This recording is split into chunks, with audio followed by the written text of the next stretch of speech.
Bueno, artículo 4 decíamos, la objeción si es intelectual, ¿cómo puede ser moral?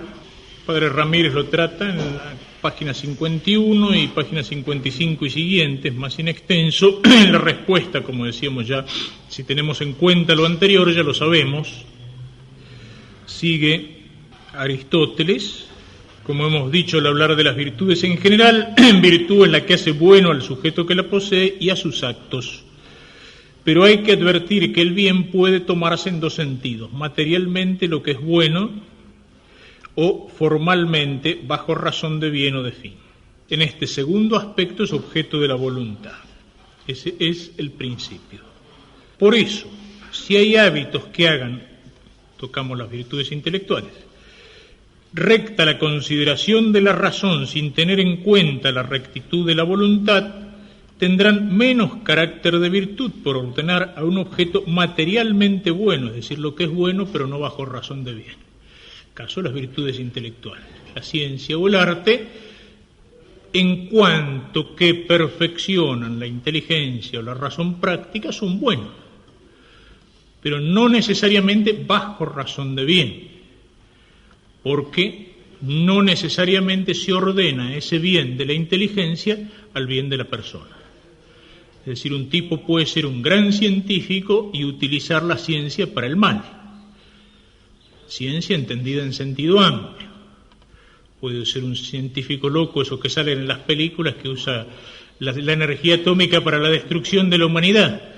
O puede ser un filósofo o un teólogo que tenga una gran inteligencia y que utilice su inteligencia para el mal.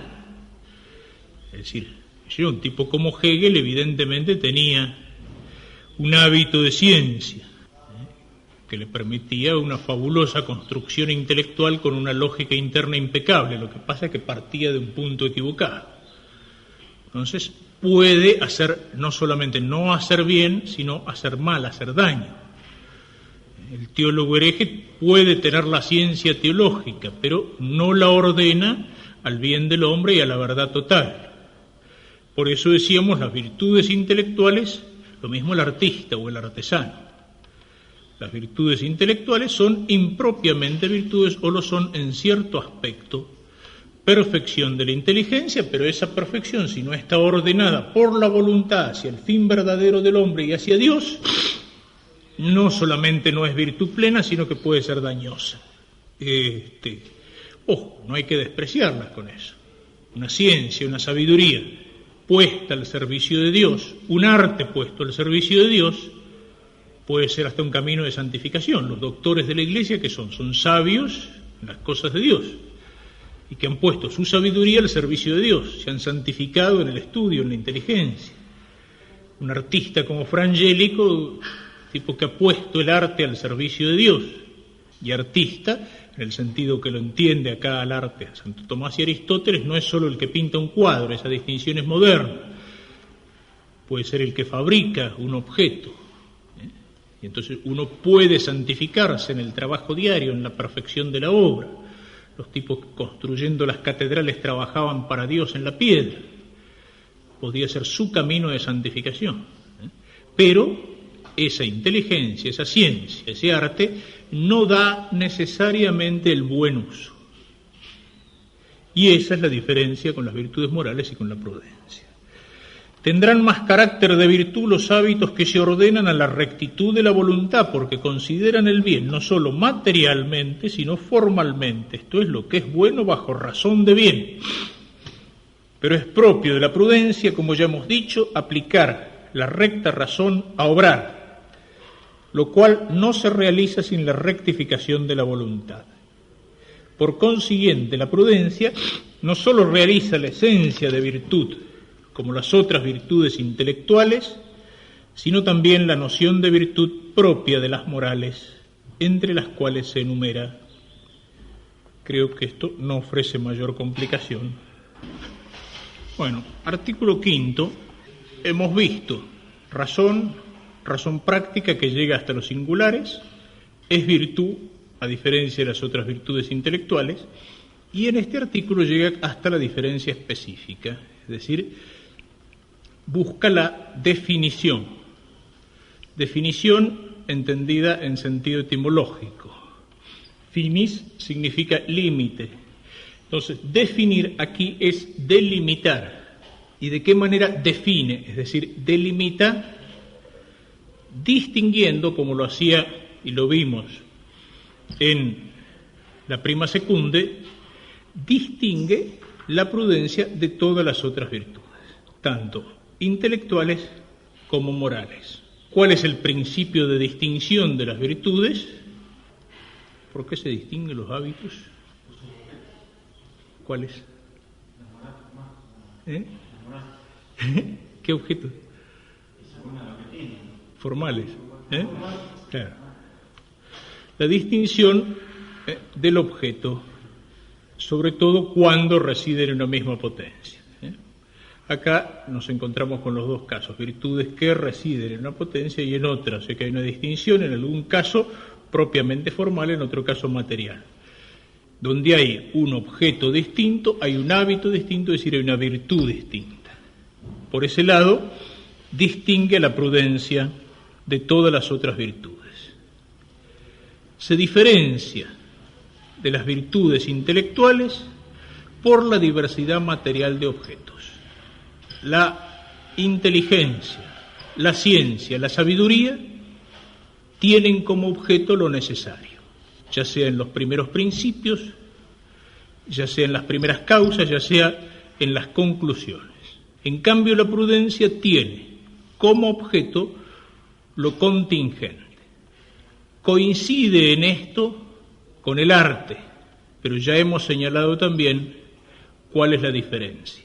La prudencia es recta ratio agibilium, es decir, recta razón del obrar, es decir, de lo que está en el hombre, que actúa. El arte es recta ratio factibilium, es decir, de lo que es factible. La perfección de la prudencia queda en el sujeto que obra. El acto de la prudencia hace bueno al sujeto que obra. En cambio, el del arte termina en la materia exterior, es decir, hace bueno al objeto sobre el cual se trabaja. Es una perfección que permanece exterior al hombre, aunque suponga en el hombre una cierta capacidad. Podríamos decir que el obrar del arte es transeúnte, mientras que el obrar de la prudencia es inmanente. Ya he señalado la importancia que tiene esta diferencia. No voy a entrar aquí en digresiones, pero, digamos, la diferencia entre el facere y el agere es algo que tiene también enorme cantidad de consecuencias. Estaba leyendo el libro ese que les mostré, el de Marcel Descourt, sobre la prudencia, y tiene largas consideraciones acerca del agere o el facere, y aplicadas, por ejemplo, a la sociedad moderna. Dice, la sociedad moderna ha perdido la prudencia política, que es la virtud que orienta las virtudes de los ciudadanos hacia el bien común. Entonces, la sociedad moderna no es una sociedad del agere, sino del facere. La sociedad moderna es una sociedad que pone su esfuerzo no en el logro del bien común, sino en la técnica, en la materia, en la producción. Y el facere, dice, el facere, ¿qué es lo que hace? Es lo útil, es decir, es una sociedad utilitaria, y lo útil es lo que está al servicio del propio individuo. Dice, entonces vivimos, al perder el orden al bien común hacia el cual orienta la prudencia política, vivimos no una sociedad, sino una disociedad. En fin, es una afirmación seria y grave, ¿no es cierto? La trata ampliamente, pero lo doy como un indicio de una serie de cosas que se podrían deducir de aquí. Se diferencia entonces de las virtudes intelectuales, porque ellas o miran a lo contingente o a lo necesario, o mirando a lo contingente como el arte, tienen un objeto distinto. Y de las otras virtudes morales, tiene una distinción formal, porque mientras las otras virtudes morales tienen su sujeto, dice, una diferencia de sujeto supone una mayor diferencia, tienen su sujeto en la voluntad o en el apetito, la prudencia reside en la inteligencia. Coincide con ellas. ¿En qué sentido? En que miran la prudencia como verdadero y las virtudes morales como bueno, el obrar del hombre. Recuerden que decíamos, Al poner la inteligencia en la razón, Santo Tomás, después de criticar la posición socrática, salva lo esencial de esa posición. No basta conocer el bien para obrar el bien, pero para obrar el bien hay que conocerlo. La virtud está en la voluntad, pero la voluntad es potencia ciega, necesita una luz desde arriba. Un texto y la unión entre las dos cosas es mucho más íntima de lo que parece. Piper insiste mucho en eso, en todo el tratado de él, ¿no? En la relación que hay entre la verdad y el bien, entre la importancia que tiene ese aspecto intelectual en el obrar moral, esa iluminación, que en última instancia, ¿qué es? Es la adecuación al ser. Cuando Santo Tomás dice, el bien del hombre consiste en ser conforme a la razón, no es ser conforme a un raciocinio, es ser conforme a la verdad. Es decir, es obrar conforme a la verdad. ¿Y a qué verdad? A la verdad del propio ser, a la verdad del mundo, a la verdad de Dios. Y en última instancia, acá cita Ramírez un texto de Santo Tomás en el comentario a las sentencias. Dice Ramírez, cosa fácil de comprender porque la verdad y la bondad se interfieren y se compenetran, e igualmente las potencias, los hábitos y los actos a ellas correspondientes, como son la prudencia y las demás virtudes puramente morales. Por eso escribe profundamente Santo Tomás. La verdad y el bien se incluyen mutuamente, pues la verdad es un cierto bien, ya que de lo contrario no sería apetecible. Y el bien es una cierta verdad, ya que de lo contrario no sería inteligible. Por tanto, así como el objeto del apetito puede ser verdadero en cuanto tiene razón de bien, como cuando uno apetece conocer la verdad, así el objeto del entendimiento práctico es un bien ordenable a la acción bajo la razón de verdad. Pues el entendimiento práctico conoce la verdad como el especulativo y ordena la verdad conocida a la acción. Es decir, el obrar del hombre es bueno en las virtudes morales y es verdadero porque lo dirige la prudencia. El bien y la verdad están unidos íntimamente. Y aquí se hiciera una pequeña digresión, es algo que también es importante tenerlo en cuenta. El bien y la verdad están unidos. Pongámoslo en nombre de virtudes teologales, la verdad y la caridad. La verdad y la caridad están unidas. No existe la una sin la otra y si se separan están falsificadas. Y eso es algo que tenemos que tener en cuenta en nuestro obrar. Nosotros que muchas veces, hemos tenido, a lo mejor por defender la verdad, problemas, choques, tener que andar peregrinando de un lado a otro en la iglesia de Dios y todas esas cosas. Muchas veces el peligro nuestro es que en eso podemos quedar con mataduras y esas mataduras a veces se notan en sacerdotes que son buenos, sacerdotes que piensan bien, pero se notan las heridas. Muchas veces uno señala en ciertas espiritualidades melosas y pegajosas de la iglesia de hoy que hay una falsificación de la caridad. Es cierto, porque una caridad sin verdad, ¿qué pasa? La voluntad es potencia ciega. Una caridad sin verdad se transforma en un sentimentalismo meloso y estúpido que al final es una falsa caridad. Pero ojo, porque también puede existir lo otro y esa tentación es más propia nuestra. Una verdad sin caridad tampoco es una verdadera verdad. Es necesario la unión de las dos cosas. Yo alguna vez le aplicaba toda una serie de cosas que dice mi autor pagano favorito, René Guénon, sobre el simbolismo. Y en el simbolismo el sol, como el sol de la bandera, hay dos tipos de rayos. Hay rayos flamígeros, eso es el fuego, es el calor. Y hay rayos rectos, eso es la luz. En el centro divino, que es el que simboliza el sol, ahí están los dos tipos de rayos que nacen del centro. El rayo flamígero que representa el fuego es la caridad. Pero ¿qué es un fuego sin luz? Calor, pero oscuridad. Pero al mismo tiempo, ¿qué es una luz sin el calor del fuego? Es una luz lunar, una luz fría. Las dos cosas son necesarias. Las dos cosas son necesarias, la verdad y la caridad. La verdad hay que defenderla, y en determinados momentos hay que jugarse la vida, y uno puede estar dispuesto a matar y a morir, por la verdad. Pero la verdad hay que amarla. Y la verdad no solamente hay que amarla, sino que hay que hacerla amable, porque la verdad es amable, lo que dice Santo Tomás. La verdad es amable. Y a veces hay tipos que tienen una especie de anticarisma de hacer antipática la verdad, es decir, proclaman la verdad de tal manera. Y si a un tipo que a lo mejor no está preparado, anda por mal camino, pero no es un mal tipo, no es culpa de él, o sea, toda la misericordia de Dios con nosotros, que nosotros también somos objeto de la misericordia de Dios, la misericordia con el pecador, con el tipo que está equivocado. Si uno le agarra a ese tipo que a lo mejor no está preparado y le mete la verdad como si le metiera un palo por ahí. A veces lo que se puede conseguir es que el tipo le tome odio a la verdad. ¿Por qué? Porque la presentamos sin caridad. Pongo el acento ahí porque es más el riesgo nuestro, ¿no? Por otro lado está ese otro riesgo de esa caridad, pero por el hecho de que algunos falsifiquen la caridad y la hagan una cosa melosa, pegajosa, dulzona y repugnante, no hay que tirarla a la basura, en todo caso hay que rescatarla en su valor auténtico. Está acá, lo que leímos recién de Santo Tomás, la unión, que en última instancia es lo que se da en Dios, lo que veíamos de la Trinidad, la vida de la Trinidad, que es conocimiento y amor.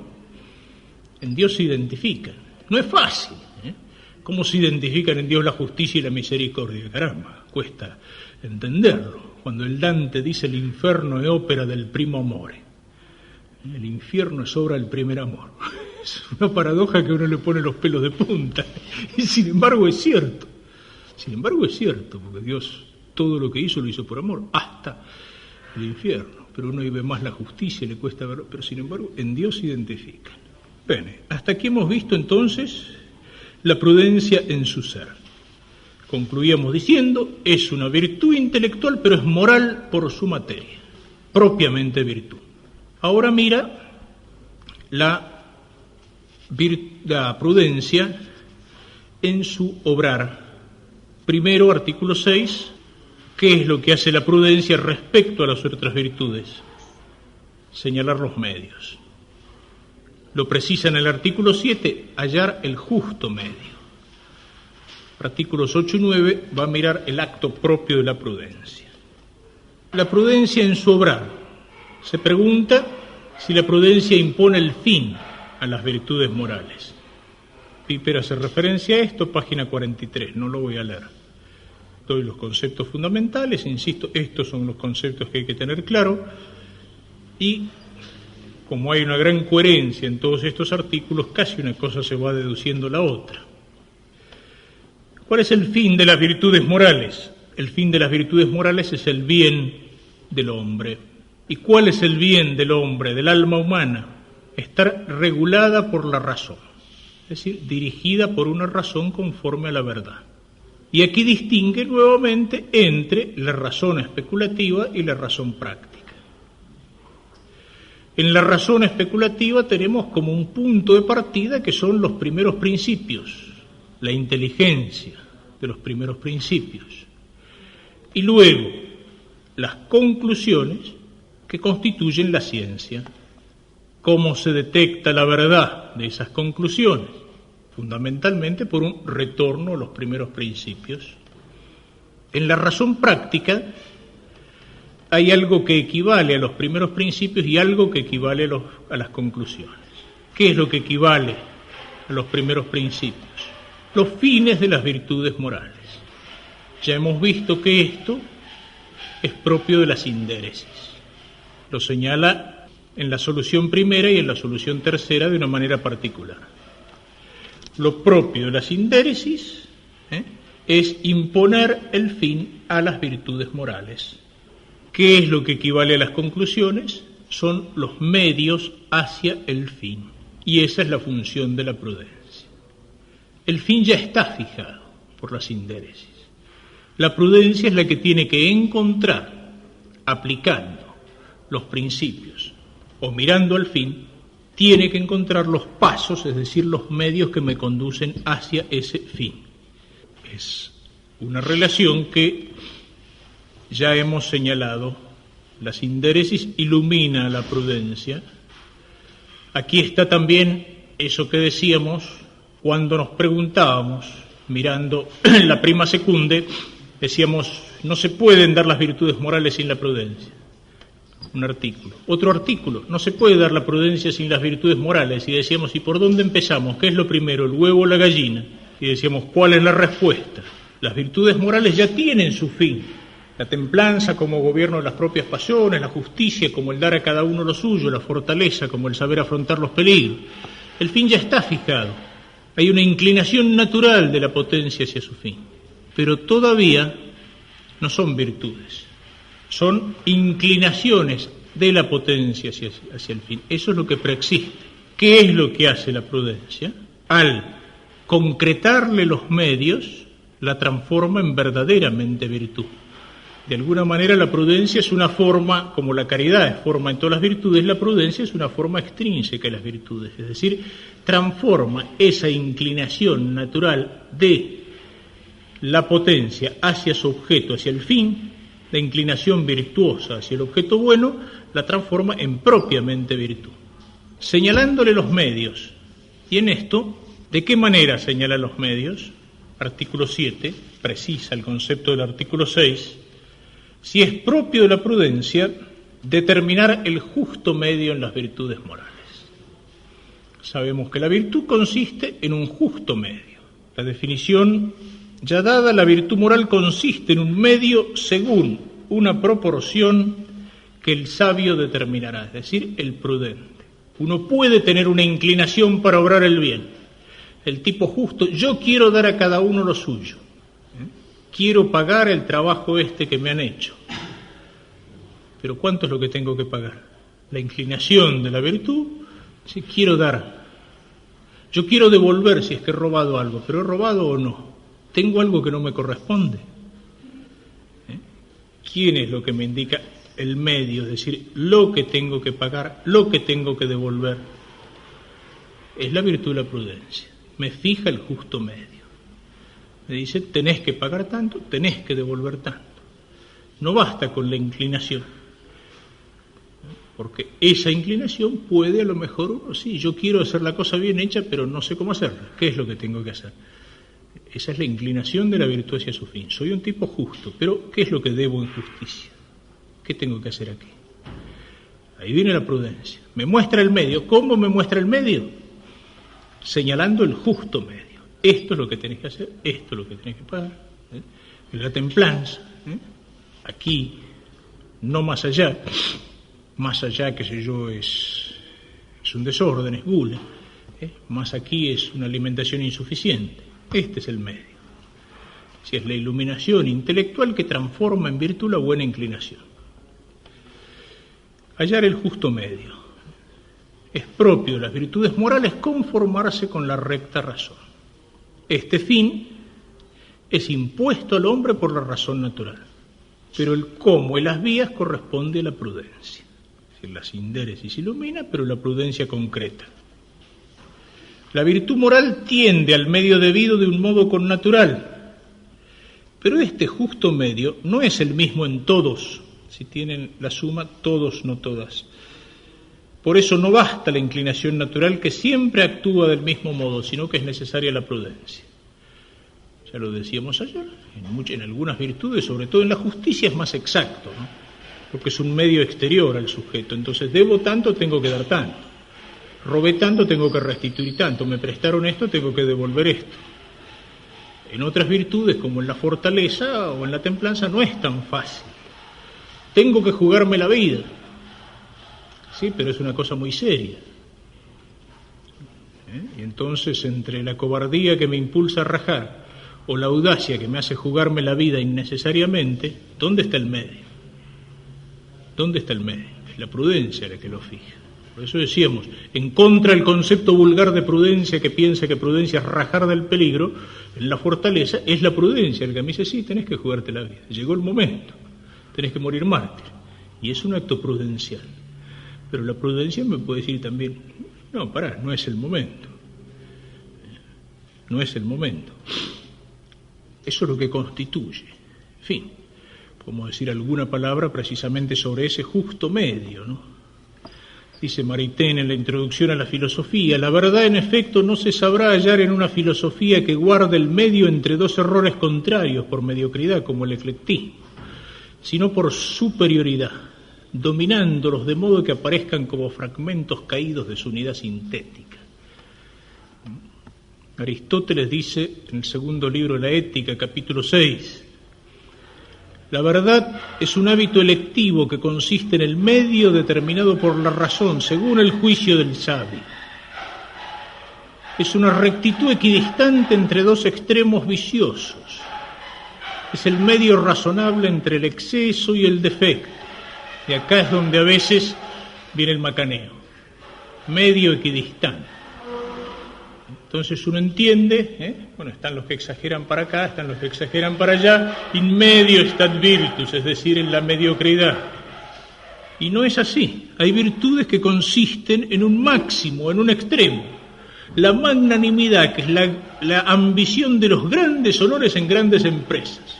El medio es un extremo. La magnificencia, es decir, los grandes gastos que se hacen para las grandes empresas en aquel que puede. La fortaleza, firmeza en los máximos peligros, no es medianía, o al revés, incluso en las virtudes que algunos denominan pasivas, la pobreza evangélica, San Francisco de Asís, es un extremo.